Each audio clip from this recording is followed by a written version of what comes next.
సరిగ్గా 25 సంవత్సరాల క్రితం అంటే 2000 సంవత్సరంలో అప్పటి విజిటిఎం బోర్డా అధికారులు మంగళగిరి మండలం నవలూరు గ్రామ శివారులో దాదాపు 400 ఎకరాలు భూమిని రైతుల దగ్గర నుంచి సేకరించి లేఅవుట్ వేశారు.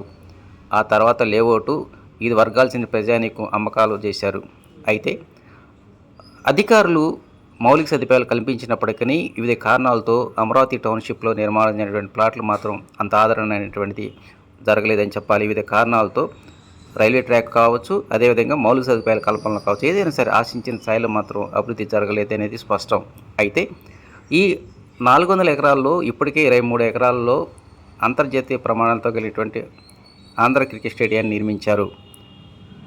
దాని ఉత్తరాన తాజాగా రాష్ట్ర ప్రభుత్వం ఎంతో ప్రతిష్టాత్మకంగా మధ్యతరగతి ప్రజానీకం కోసం ఎంఐజీ ప్లాట్ల నిర్మాణం చేపట్టింది.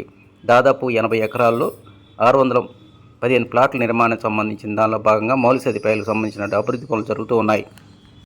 పట్టణ ప్రాంతాల్లో ఉంటున్నటువంటి మధ్యతరగతి ప్రజానీకానికి సొంతింటి కల సహకారం కావాలనేటువంటి ఆలోచనతో రాష్ట్ర ప్రభుత్వం ఎన్టీఆర్ ఎంఐజీ స్మార్ట్ టౌన్షిప్ పేరుతో ఇక్కడ నిర్మాణాలు చేస్తూ ఉన్నారు. ఈ లేఅవుట్లను 3 భాగాలు చేశారు. 150, 200, అదేవిధంగా 220 గజాల పేరుతో ఇక్కడ రోడ్లు సంబంధించినటువంటి అభివృద్ధి పనులు జరుగుతూ ఉన్నాయి.